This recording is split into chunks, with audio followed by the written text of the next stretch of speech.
일어나라 빛을 발하라 라는 제목으로 하나님 말씀 증거하도록 하겠습니다. 지금 이사야서 그 50장 이후에 그 내용들을 쭉 보면은 예수님이 하신 일이 두 가지가 있다 그랬죠. 53장, 54장. 먼저는 대속을 하셨고 대신 맞아주셨고, 두 번째는 물에서 건져주셨다, 구원해 주셨다. 그래서 리디머, 대속자가 되시고, 또 하나 세이비어, 구원자가 되어주신다. 57장부터 59장까지 석 장은 뭐였습니까? 거절하고 거부하는 사람들이죠. 노골적으로 거절하고 뭐 하는 척하면서 또 거절하고 그랬던 이스라엘 백성들 모습들을 얘기를 하고 있습니다. 오늘 60장부터는 내용이 뭐냐면 이제 우리가 초대받지 않았습니까? 초대하라 그랬죠. 초대받았으니까 초대하라, 그 내용입니다. 그래서 이제는 초대받았기 때문에 초대하는 인생이 되라. 일어나라 빛을 발하라. 그게 오늘 핵심적인 내용이라는 것입니다. 사실 1절부터 3절까지 내용에 다 모든 것이 포함되어 있습니다. 이거 굉장히 복음의 요약이기 때문에 유명한 장이고 익숙한 장입니다. 우리 뭐 찬양으로도 되게 많이 나오죠. 많이 들어봤을 내용들입니다. 왜냐, 이게 너무 복음의 엑기스가 모여있기 때문에 그렇다라는 것입니다. 그래서 1절부터 3절까지가 그 복음 증거의 3단계고 나머지 4절부터는 세 번째 단계에 대한 이렇게 부연 설명이다. 그냥 막 읽으면은 너무너무 좋은 내용들이다, 이렇게 생각하면 될 것입니다. 차례도 살피겠습니다. 첫 번째는 먼저 일어나라라는 것입니다. 내 자신이 복음을 듣고 일어나라, 예수 때문에 구원 받으라, 그런 얘기죠. 1절 다 같이 읽겠습니다. 시작. 일어나라 빛을 발하라, 이는 내 빛이 이르렀고 여호와의 영광이 내 위에 임하였음이니라. 여기서 일어나라 그럴 때는 그냥 앉았다 일어난다 그런 의미보다는 구원의 의미가 있습니다. 일어나라 그러면 구원이에요, 구원. 그 다음에 회복의 의미가 있습니다. 생명의 의미가 있어요. 이거 신약 성경에 보면 야이로의 딸을 고치죠. 죽었던 야이로 딸을 살리지 않습니까? 그때 예수님이 뭐라 그러죠? 달리다 쿰. 근데 쿰이 그거예요. 소녀야 일어나라. 쿰이 일어나라거든요.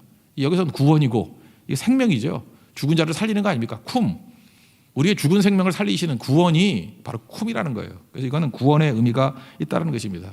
내가 먼저 예수 그리스도의 빛 앞에 나와가지고 쿰 하고 일어나야 됩니다. 구원받아야 됩니다. 생명 받아야 됩니다. 회복돼야 된다라는 것입니다. 성경에 보면은 구원을 빛으로 묘사한 게 뭐 여러 군데 있죠. 예수님이 빛이잖아요. 요한복음 1장에도 쭉 나오지 않습니까? 우리는 발광체가 아니에요. 예수님의 빛을 받아가지고 반사하는 반사체라고. 그러니까 먼저 빛을 받고 내가 살아나야 되고 그 다음에 반사하는 거죠. 이 두 가지 이게 잊지 말아야 된다는 것입니다.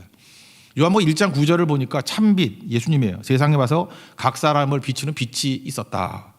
그런데 이 빛이 세상 모든 것을 다 지었다. 창조주다는 거죠.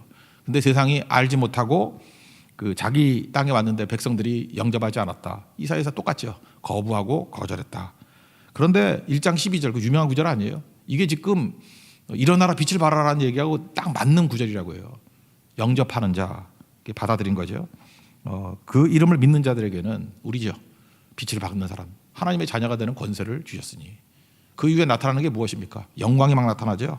말씀이 육신이 되어 우리 가운데 임하심에 14절이에요. 그의 영광을 보니 아버지의 독생자의 영광이고, 그 다음에 그 유명한 구절이죠. 은혜와 진리가 충만하더라. 이게 사실 이사야서 53장부터 6장까지 요약이라고요. 이 내용들이 나와 있습니다. 예수님이 빛이라는 거예요. 그 빛을 받아서 일어나라. 그게 중요하다는 것입니다. 여기 보니까 그 요한복음 1장 14절에도 보니까 영광이 나오잖아요. 영광은 무엇입니까? 아름다움이에요.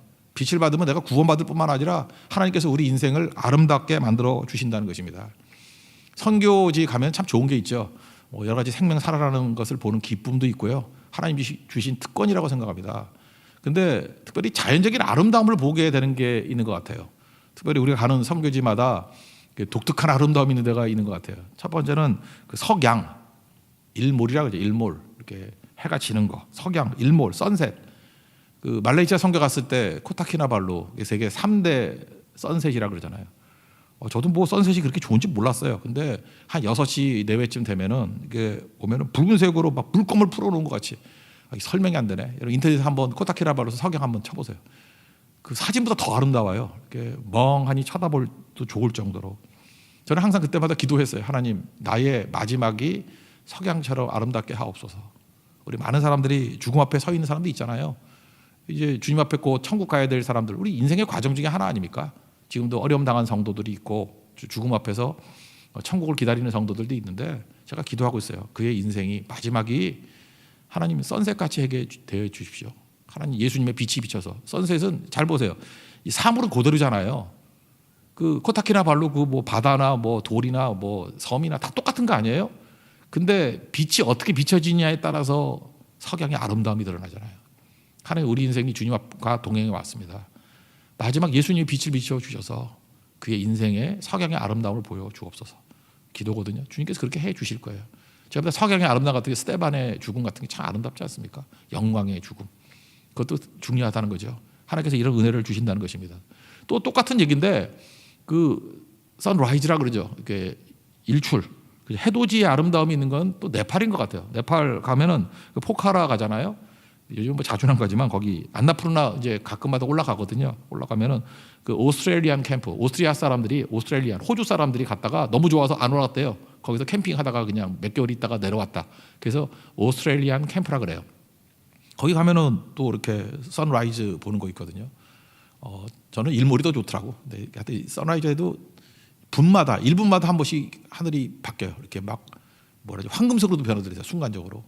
그러다 해가 다 뜨면 이제 똑같이 되는데 그 과정이 너무너무 아름답더라고요. 저는 우리 젊은이들이 이런 일출 갖게 해 주옵소서. 이게 언제 나타나는 거죠? 예수의 빛이 비칠 때 나타나는 거예요. 사물은 똑같아요. 근데 그 선라이즈 할 때 비춰주는 빛이 너무너무 아름답고요. 그 다음에 햇빛 가운데 일해야 되죠. 우리가 어둠 밤 휴대리니 일해야지 열심히. 그리고 마지막에 주님 앞에 서게 됐을 때는 이 선셋의 아름다움, 그 예수의 빛 가운데 살아가는 사람들이 나타나는 일이라는 것입니다.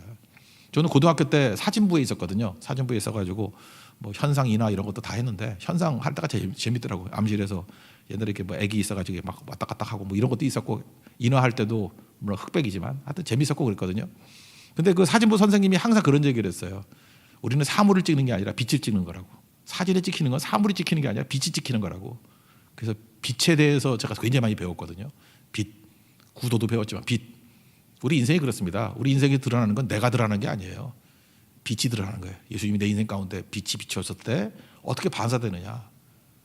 노년에는 죽음 앞에 섰을 때는 석양의 아름다움이 드러나고 또 젊었을 때에는 우리 청년의 때에는 선라이즈, 해돋이 같은 그런 빛이 아름답게 드러나고 우리 빛이 있을 때 또 열심히 일하고 빛 가운데 주님과 함께 동행하는 하나님의 거룩한 종 되기를 바랍니다. 저는 예수의 길이 참 좋아요. 그죠? 그 좁은 길 걷습니다. 주와 손잡고 걸어요. 그죠? 주님이 약속하신 것 내가 있기 때문에. 그리고 어떤 때는 선라이즈의 축복, 어떤 때는 대낮에 일하는 축복, 마지막에는 선셋의 축복을 우리에게 부어 주실 것입니다. 예수 빛 가운데 생명 얻고 우리 야이로의 딸같이 쿰하고 생명 얻고 일어설 수 있는 하나님의 종 되기를 축원합니다. 그다음 두 번째 단계는 뭐겠어요? 빛을 받았으니까 이제 빛을 비추는 거죠. 빛을 받으라, 일어나라, 빛을 발하라. 발하는 얘기 뭐죠? 세상의 전제가 어둠이죠. 어둠과 캄캄함. 그러니까 세상에 나가서 빛이 돼야 된다 그런 얘기. 2절 다 같이 읽겠습니다. 시작. 보라 어둠이 땅을 덮을 것이며 캄캄함이 만민을 가리려니와 오직 여호와께서 내 위에 임하실 것이며 그의 영광이 내 위에 나타나리니. 그러니까 어둠이 전제되어 있습니다. 그 59장에 보면 어둠 전제가 9절에 그런 얘기 나오죠. 정의가 우리에게 멀고 공의가 우리에게 미치지 못합니다. 우리에겐 정의도 없고 공의도 없습니다. 왜? 어둠이기 때문에. 빛을 발하지만 어둠뿐입니다. 빛이 있어야지 정의가 있고 공의가 있는데 어둠뿐입니다. 밝은 것을 바라나 캄캄 가운데 헤맵니다. 이게 59장 9절에서 한탄이었죠. 그 빛이 오면은 정의가 살고 공의가 사는 거 아니에요. 이 구약 성경에 특별히 이사야서에 정의, 공의 되게 많이 나오니까 이거 한번 정리를 한번 해드릴게요.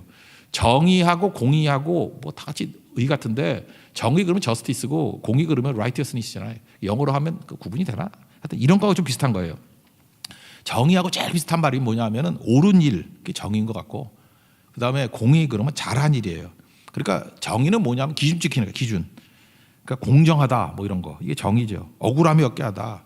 그러니까 자기 편이라고 봐주고 뭐 이러는 거 없고 그러니까 이중잣대가 아니다. 요즘에 뭐 정치권에서 이중잣대 그것 때문에 얼마나 말이 많습니까? 그죠? 자기 편은 뭐 잘해주고 남에 대해서는 박하고요. 이거 정의가 없는 거죠. 그러니까 억울한 사람 생기는 거 아니에요. 돈 있으면 봐주고 뭐 그런 거 그죠? 뭐 권력 있으면 봐주고 이러면 안 되겠죠. 그러니까 정의는 기준이에요. 기준. 그 반면에 공의는 뭐냐면 잘하는 일이에요. 그래서 공의에 꼭 해당되는 내용이 뭐냐면 생명입니다. 생명 살리는 일. 우리 요한복음 5장에 살폈죠. 38년 된 병자가 있었습니다. 그죠? 근데 안식일에 고쳤어요. 이거 뭐예요? 잘한 일이죠. 그런데 그 유대인들은 뭐라고 들고 나와요? 옳은 거 들고 나오죠. 정의 들고 나오잖아. 왜 안식일에 뭐 이런 거 하느냐? 정신 나간 애죠. 공의는 뭐예요? 생명하고 연관이 돼 있다니까 살리는 거. 이거 신호등하고 얘기한다 그러면 신호등 잘 지키는 나라가 독일 사람이라며 뭐 차 한 대도 없어 지킨다며 신호등 잘 지키는 거 이게 정의예요. 그죠? 기준 지키는 거 이거 필요하죠. 이게 왜 필요 없어요? 정의로 와야죠. 누가 보나 안 보나 정의가 있어야죠. 신호 지키는 거. 그런데 사람이 지금 죽어가고 있어요. 그죠? 나 죽어가서 응급 환자예요. 그러면 신호 어겨야죠. 신호 지킨다고 거기서 나 신호 다 지켜. 그래서 응급실에 갔다 죽어 있으면 그게 뭐예요? 그래서 앰뷸런스 개념이 뭐예요? 그건 공의 개념이라고. 신호 어겨야 됩니다. 어기는 게 옳아요. 왜? 생명이기 때문에. 그걸 어기는 게 아니죠. 신호를 무시하고 빨리 가서 살려야 되는 거죠. 근데 이 두 가지의 이 밸런스, 자의적으로 막 선택하면 안 되는 거죠. 빛이 임하게 되면은 정의와 공의를 구분할 수 있다라는 거예요. 그죠? 그래서 하나님의 율법과 기준을 잘 지키는 거. 그리고 또 하나는 뭐예요? 생명이 우선일 때 생명을 먼저 지킬 줄 아는 거. 이게 성교 가서도 뭐 그런 거죠. 어떤 이렇게 스케줄 잘 지키는 거. 그 일본 사람도 되게 잘 지키잖아. 대만 사람들 되게 그런 일본하고 비슷한 것 같아요. 되게 잘 지키기를 원하는 것 같아요. 그런데 생명 살리는 게 더 우선이라 그러면 사실 그게 공의가 더 앞설 수도 있는 거 아니겠어요? 근데 이게 민족마다 좀 특징이 다른 것 같아요. 우리는 공의 쪽에 가까운 것 같아요. 그래서 질서가 별로 없어. 막 뒤죽박죽으로 그냥. 근데 그게 강점이라고 우리가. 그래서 하나님께서 우리 민족을 통해서 영혼 살리는 데 많이 사용하시는 것도 있잖아요. 근데 빛이 임하게 되면 하나도 깨지지 않아요. 다 틀린 게 아니거든요. 공의도 지키고 정의도 지키는 거. 빛이 임하게 될 때 이런 일들이 임하게 된다라는 것입니다. 어떻게 하면 되죠? 말씀 증거하면 된다는 거예요. 우리가 잠깐 내가 일하려고 그러지 말고 말씀 증거하면 말씀이 일을 하는 거예요. 그래서 하나님이 일하시게 하라. 말씀이 일하게 하라. 우리 이사야서 55장 11절에 맨날 얘기했잖아요. 비와 눈이 하늘에서 내려서 목적 다 이루고 간다 그랬죠. 11절 뭐라고 돼 있어요? 내 입에서 나가는 말도 헛되이 내게로 돌아오지 않는다고. 기뻐하신 뜻을 이루고 하나님의 뜻을 이루고 형통하리라. 목적 다 이루고 돌아온다고. 그러니까 끊임없이 빛을 비추는 거, 말씀을 증거하면 말씀이 일을 합니다. 그래서 모든 걸 다 일으키게 된다라는 거예요. 우리가 빛입니다. 위치가 중요해요. 어둠 속으로 향해서 들어가는 게 중요하다는 거예요. 마태복음 5장에도 보면 14절에 세상의 빛이라 그랬잖아요, 우리가. 그래서 뭐라 그러죠? 그 등불 주고 우리가 말 아래 두는 자가 어디 있느냐? 등경 위에 둔다고. 잘 비칠 수 있도록. 우리 크리스찬들은 위치가 중요합니다. 믿는 사람끼리 자꾸 모여 있어도 안 되고요. 그 다음에 뭐 필요 없는 곳에 자꾸만 가려고 그러면 안 되고, 몰리는 데 아니고 어둠 있는 곳에 힘들어도 거기 가야 된다고요. 가서 증거하고 말씀 증거 빛이 되면 거기서부터 하나님이 일하신다는 거예요. 우리가 하는 거 아니에요. 말씀 일하는 거예요. 말씀 증거하면. 옛날에 그 돈 버는 일에 그 고전적인 책이 있었죠. 부자 아빠, 가난한 아빠. 그 로버트 기요사키가 쓴 건데 거기 저는 제일 인상적인 그거예요. 돈이 일하게 하라. 내가 이렇게 시간 나가지 일하는 것도 중요하지만 돈 자체가 나를 위해서 일하게 만들라. 그 딱 원리가 그 성경의 미러 이미지예요. 성경도 말씀이 일하게 하라. 하나님이 일하게 하라. 내가 하는 거 아니잖아요. 그 돈도 나를 위해서 일하게 하라. 그래서 뭐 인세 같은 거, 그죠? 이렇게 로얄티, 뭐 또는 뭐 투자, 이자, 내가 가만히 있어도 그렇게 나를 위해서 일해 주는 것들, 그렇게 디자인을 해 나가야 된다라고 하는 거, 내가 볼 때 그게 그 책의 핵심인 것 같아요. 우리도 마찬가지죠. 우리 영적으로 부자 아빠 되십시오. 영적인 부자 아빠는 어떤 거죠? 내가 일해봐야, 그죠? When we work, 우리가 일해봐야 we work, 우리 뭐 아무것도 아니에요. 우리가 일해봐야 뭐라겠어요? We work 해봐야 아무것도 아니라는 거예요. 근데 God works, 하나님이 일하시면 엄청난 거죠. 말씀이 일하면 엄청난 거죠. 그렇게 디자인하게 만들어 두라는 것입니다. 그래서 말씀은 내 마음속에 말씀이 참 좋아 그러면 아무것도 아니고 잠깐만 퍼뜨려야 돼요. 증거해야 된다고. 누가복음 19장 11절 이하에 보면은 문화 비유 나오잖아요. 달란트 비유하고 약간 초점이 다른데 똑같이 한 문화씩 줬어요. 근데 그 배경이 뭐냐 하면 거기에는 이제 귀인이라고 나오는데 그 예수님입니다. 귀인이 왕위 받으러 떠나요. 예수님이 왕으로 오시는 거죠. 그거하고 똑같은 건데 그 귀인을 주변 사람들이 싫어해요. 거기 보니까 미워한다, 왕됨을 싫어했다. 그러니까 환경이 적대적인 환경이에요. 우리도 지금 복음 증거하려고 그럴 때 적대적인 환경이 많지 않습니까? 그럴 때 적대적인 환경이라도 열심히 빛을 비추고 말씀을 증거하니까 적대적인 환경 가운데도 한 문화 받은 사람이 10문화 남긴 사람이 있었고요. 10골을 차지하리라. 한 문화 가지고 5문화 남긴 사람이 있었다고요. 근데 한 사람 비유하죠. 너 뭐 했냐 그랬더니 수건에 싸서 넣어놨대. 누가복음 19장 20절. 내가 수건으로 싸두었습니다. 그때 그 예수님 말씀의 핵심이 뭐예요? 왜 돈 은행에 안 맡겼냐? 그 이자와 함께 돈을 찾았을 건데 무슨 얘기예요? 왜 그 자체가 일하게 만들지 않느냐? 왜 말씀을 싸가지고 수건 속에 넣어놨느냐? 그거 아니죠. 잠깐만 증거하게 만들고 말씀이 일하게 만들어야죠. 그 얘기예요. 지금 예수님이 일하게 만들어야죠. 그래서 일어나서 빛을 발하지 않는다는 것은 한 문화 받은 사람과 똑같습니다. 한 달란트 땅에 묻은 사람과 똑같다라는 거예요. 수건에 싸든 거와 똑같다라는 거예요. 빛을 발하라. 이게 메시지라는 것입니다. 저는 이것도 굉장히 의미가 있다고 생각해요. 지금 우리가 좀 섬기려고 그랬던 교회 중에 하나가 우리 부천에 있는 어떤 교회가 있다 그랬죠. 양 목사님이라고. 지금 교회 임대료가 뭐 17개월이나 뭐 밀리고 그래서 어렵다고. 그래서 이제 배달 일을 하셨는데 뭐 자전거 이렇게 타고 가다가 할머니 치었는데 무슨 합의금을 1,300만 원이나 내달라고. 어려움 차있죠. 굉장히 어렵더라고요. 그래서 제가 전화도 하고 뭐 요즘에 기도도 같이 하고 합니다. 잘 섬길 겁니다. 섬길 건데. 그 제가 물어봤어요. 교회 이름이 좀 특이하더라고요. 교회 이름 말해도 되나? 프라자예요. 프라자 교회.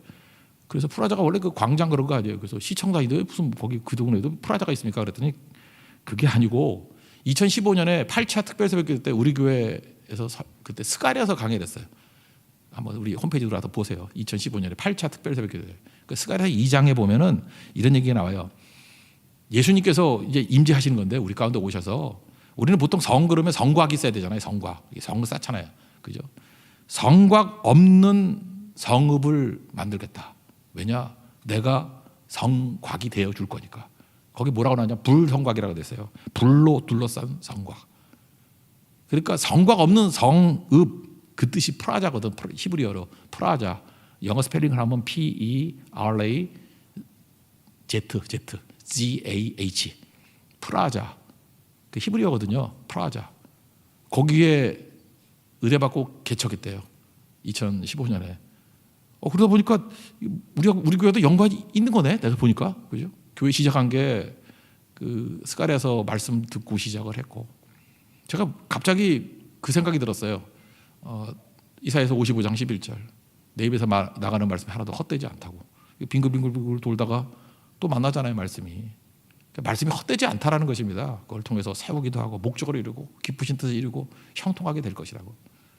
여러분 우리가 고성 얘기도 했잖아요. 고성에서 말씀 증거했고 그 찬양만 하루 종일 불렀던 것들 가지고 어떤 할머니는 믿고 천국 가셨고요. 어떤 교회 안 다니던 기사 아저씨는 다시 믿게 됐고 교회 기둥 같은 중직이 됐고. 지금 생각해도 좀 믿어지지 않아요. 거기서 기타 치고 노래 부르는 게 뭐 했다고. 근데 그거 우리가 아는 게 그 정도지만 모르는 것들이 더 얼마나 많이 있겠습니까? 그러니까 하나님 말씀이 헛되이 돌아오지 않는다. 첫째, 일어나십시오. 두 번째, 빛을 발하십시오. 이게 주님께서 우리에게 주신 말씀이라는 것입니다. 세 번째, 결과인데 뭐 결과야 뭐 너무너무 많죠. 결과는 뭐냐면 뭐 좋은 것들 다 모여들고 다 살아난다는 거예요. 3절부터 나오는 쭉 얘기인데 3절만 먼저 읽겠습니다. 시작. 나라들은 내 빛으로 왕들은 비치는 내 광명으로 나아오리라. 굴광성이죠. 이 빛이 있으면 막 모여든다는 거예요. 생명이 있으면 모여들어요. 이번 고성성교 갔을 때도 그 얘기를 하니까 그러더라고요. 각 교회 목사님들이 제발 어린아이도 좀 많이 데려갔으면 좋겠다고. 우리 유치원 후보 애들, 그 다음에 유모차만 오면 할머니 할아버지 다 나온대요. 왜? 애들이 없어진 지 오래돼가지고 그냥 아이만 봐도 기쁘대요. 그리고 거기서 이상한 말이 돌았대요. 그 어린 아이들 안고 있으면 오래 산다는 소문이 났대요. 생명이 임한다고. 생명을 알아요. 그러니까 뭐 안고 잘 게 없으니까 뭐 베개나 껴안고 자는 거라고. 아이 많이 낳아야 돼. 많이. 제가 어저께 성도하고 그 식사를 했는데 이제 셋을 낳았는데 하나 더 낳을 마음도 있더라고. 그래서 내가 용기를 줬어요. 더 낳으라고. 우리 막 넷씩 낳고. 왜 다섯이 없어요? 다섯이 많다 그랬잖아요. 그죠? 그 몰라. 베냐민한테 5배를 줬다고. 왜 우리가 5배가 없을까? 넷은 있는데 힘내십시오. 그죠? 이렇게 하나에 5. 그죠? 이게 5배가 되게 행각이 5. 그럼 많다는 뜻이거든. 5. 다섯이 하나 나오면 그냥 엄청난 일들이 벌어지게 될 거예요. 그죠? 이런 일이 벌어진다. 그러니까 뭐든지 풍성해진다 그런 거죠. 풍성해진다. 그래서 그들의 생명성이 뭐냐면 얼굴에 여기 몇 절에 5절에 나오죠. 깊은 빛이 있고 화창함이 있다고. 이 구원받은 백성들이 막 발광체가 되는 게 아니라 반사체가 돼가지고 막 기뻐하고 막 이러니까 여러분 얼굴이 전도진 거 아시죠? 제가 옛날에 세인트 루이스 그 어떤 변호사 얘기했잖아요. 그 출장 가가지고 어디 교회 가라 그랬더니 교통 경찰관에 물어봤대요. 어느 교회 갈까 그랬더니 알려주더래요. 근데 주일에 예배드리러 갔는데 이상하더래요. 그 알려준 교회 중간에 여러 교회가 있더라는 거예요. 근데 하필이면 그렇게 먼 교회 알려줬지? 나중에 예배 끝나고 난 다음에 경찰관이 있길래 또 물어봤대요. 왜 그렇게 먼 교회 알려줬냐 그랬더니 내가 여기서 수년 동안 교통 정리를 할 때 보니까 그 교회 성도의 얼굴이 제일 밝기 때문에 생명이 있기 때문에 여러분 얼굴이 전도제예요. 여러분 되게 중요한 거라고. 제 동생 저 성악하신 거 아시죠? 그래서 내가 성악해서 이렇게 프리마돈나 뽑는 법 내가 많이 봤어요. 실력이 비슷비슷했어요. 두 자매. 내가 아는 자매인데 노래 엄청 잘해요. 근데 내가 볼 때 약간 더 잘한다고 하는 자매가 밀렸어. 이유가 뭐냐? 이게 노래 막 부를 때 보면은 이게 고성 막 내고 할 때 얼굴이 일그러져. 하나는 노래는 내가 볼 때 더 잘하는데. 그러니까 얼굴이 일그러져서 괴물 같아. 깨 떨어졌어요. 한해는 걔보다 노래 약간 못했던 것 같아요. 근데 어려서부터 이렇게 웃는 얼굴로 노래 부르는 것이 훈련이 돼 있어. 그래서 고속이 탁 될 때 얼굴 보면은 눈을 뜨게 되지 눈을 감게 안 돼. 전자는 노래 너무 잘하는데 눈을 감아야 은혜가 돼. 웃는 얼굴이에요. 되게 중요한 거죠. 이게 얼마나 중요한지 모르겠어요. 그래서 반주할 때도 이 반주만 열심히 하려고 그러지 말고 웃으면서 반주해요. 웃으면서. 이게 되게 중요한 거예요. 웃으면서. 반주도 그 옆모습이 얼마나 중요한데 그 웃으면서 율동해 봐라고. 율동도 이게 좀 이렇게 좋아하고 싫어하는 사람이 있어요. 그게 뭐죠? 잘하고 못하는 줄 알아요? 내가 보니까 얼굴이더라고. 웃으면서 하는 율동을 다 기뻐해요, 사람들이. 둘이 있잖아요. 왜 누굴 쳐다보는지 알아요? 예쁜 거 쳐다보는 게 아니에요. 웃는 걸 쳐다보더라고. 밝은 생명 이런 거죠. 곧 마스크 벗을 날이 옵니다. 그 날이 옵니다. 예. 그러니까 지금부터 뭘 연습해야 돼요? 이게 마스크 벗고 우리 밝게 웃는 거. 되게 중요한 거죠. 인상 이런 게 너무너무 중요하다는 것입니다. 그러면 여기 성경에는 뭐라 그러세요? 사방에서 온다 그러고 빛을 발하면 먼 곳에서 온다 그러고 또 그다음에 그 처녀들은 이렇게 안기어 온다고 막 모여드는 얘기. 4절만 읽자. 4절 읽겠습니다. 시작. 내 눈을 들어 사방을 보라. 무리가 다 모여 내게로 오느니라. 내 아들들은 먼 곳에서 오겠고 내 딸들은 안기어 올 것이라. 다 모여들게 된다. 뭐 이렇게 뭐 설명하는 김에 쭉 얘기합시다. 우리 어떤 그 공무원 하는 자매가 있는데 이게 전도를 했더라고요. 전도를 했는데 이게 뭐 어려운 분들 이렇게 잘 섬기고 하는 그런 직분이기도 합니다. 근데 그 지난주에 예배는 오래 다니셨는데 또 등록을 하셨더라고요. 이름은 윤혜완 성도님인데 사실은 그 몸이 약합니다. 암투병 하고 계시는 분인데 특이한 게 이렇게 진행이 멈췄어요. 이게 나이가 들면 또 암도 이렇게 잘 가꾸면은요 이렇게 잘 퍼지지 않아요. 그냥 같이 갖고 가는 경우 있어요. 내가 그 유방암 가지고 있는 분 25년 동안 없어지지 않고 이렇게 갖고 같이 가는 거 봤어요. 암하고 친하게 지내면서 그냥 야 너무 공격적으로 하지 마. 이렇게 잘 가는 이분도 좀 그런 것 같아요. 제가 볼 때 완쾌 되기를 위해서 기도합니다. 예배를 들으셨어요. 그 제가 얘기 들어보니까 그러대. 지난주에 처음으로 11조 했대요. 그래서 자기가 이러는 거예요. 넉넉치 않습니다. 굉장히 가난한 분이에요. 내가 교회를 다닐지도 몰랐고 내가 11조 할지도 몰랐다고. 그죠? 그러면서 제가 볼 때 기적이 그거예요. 병 났다가 병 들었다가 병 나는 거 그런 기적이야. 또 병 또 걸리잖아요. 또 죽잖아. 인간이 뭐 병 나오면 나사로가 살았는데 뭐 계속 또 죽었지. 나사로가 뭐 좋아요? 2번 죽는 게? 2번 죽었잖아. 그렇잖아요. 그러니까 어차피 우리는 다 병들고 죽어요. 근데 그거보다 더 큰 기적은 뭐예요? 예수님 믿고 영접하는 거잖아요. 믿음의 구조, 구원의 기적 아니에요? 내가 볼 때 그 윤성노님은 이게 구원의 기적이에요. 믿음의 기적. 주님께서 그의 인생과 삶 가운데 축복과 은혜를 부어 주실 것입니다. 이렇게 하니까 어떤 일이 벌어져요? 주님께서 이렇게 하면은 이거 너무 좋아하는데 바다의 부와 나라의 재물 이거 다 같이 온다는 거예요. 또 사용하면 또 주시고, 그죠? 부가 오고 또 사용하면 또 주시고 뭐 이런 거죠. 그런 얘기들을 쭉 하고 있습니다. 그죠? 다 모여들게 될 것이다. 바다의 부 이건 뭐 좋아하니까 한번 읽어볼까요? 바다의 부가 다 내게로 온다. 몇 절인가요 그게? 5절인가요?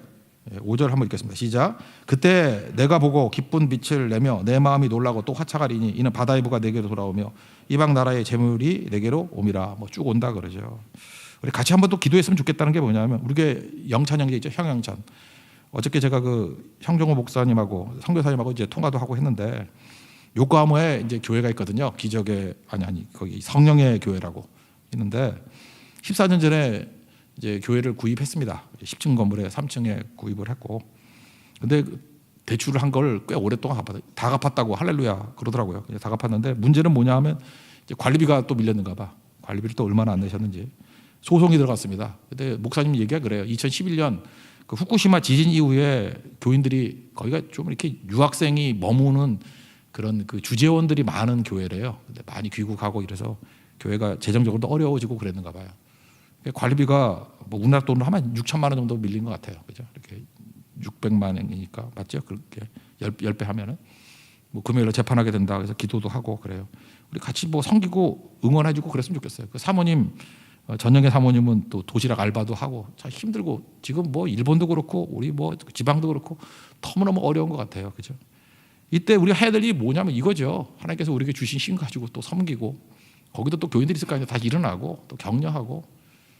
제가 볼 때 프라자 교회, 뭐 성령의 교회, 뭐 또 여기저기 오늘도 지금 뭐 요청 온 거 말이야 이렇게 쌓여 있어요 지금. 이렇게 뭐 교회가 만 개가 없어졌다 그러잖아요. 세워지고 우리가 할 수 있는 것들 이거 해야죠. 하나님께서 우리 부어 주시고 또 섬기고 하는 것들이 충분히 가능하다고 생각을 합니다.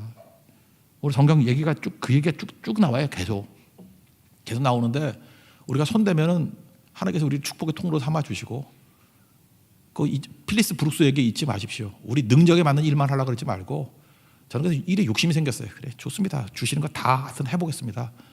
그죠? 일에 맞는 능력 주실 거예요. 그래서 우리 성도들도 뭐 이렇게 은혜 주셔서 지금 뭐 헌신하고 충성하는 성도들도 되게 많이 나오고 그렇습니다. 그래서 잘 섬기고 이번 고성도 진짜 그 축복이 임한 거죠. 그 목사님들이 그 자발적으로 모여서 그렇게 진심이 안 느껴집니까? 예, 우리에게 감사 편지 보내는 거 진심의 진심, 진심과 진심이 만나고 진짜 눈물의 교제를 나눴어요. 눈물의 교제. 그 안에 예수님이 계시거든요. 우리 안에 그런 능력이 있습니다. 잘 섬기고 나갈 수 있는 하나님의 종 되기를 바랍니다. 특별히 우리가 밟는 모든 땅 주의 나라 된대요. 13절만 읽어볼까요? 13절 시작. 레바논의 영광 곧 잣나무와 소나무와 황양목이 함께 내게 이르러 내 거룩한 것을 아름답게 할 것이며 내가 나의 발 둘 곳을 영화롭게 할 것이라. 우리 이렇게 섬기는 발걸음이 가는 곳마다 성교의 발걸음이 가는 곳마다 하나님께 영광 주신대요. 밟는 땅마다 다 예배자 세워주고 영광 주실 것이다. 그리고 여러분도 작은 거 구하지 마십시오. 아까도 얘기했죠. 필립스 브룩스. 능력에 맞는 일 하지 말고 일에 맞는 능력 구하라. 그러면 한 사람이 1000명 감당하고요. 한 사람이 1000명도 전도한다는 거예요. 1000명과 싸워도 이긴다는 거예요. 작은 자가 강자 된다는 거예요. 마지막 22절만 읽겠습니다. 시작. 그 작은 자가 1000명을 이루겠고 그 약한 자가 강국을 이룰 것이라. 때가 되면 나 여호와가 속히 이루리라. 이 길을 걸어갈 수 있는 하나님의 거룩한 종 되기를 축원합니다. 자리에서 일어나겠습니다. 아무도 예배하지 않는 찬양하겠습니다.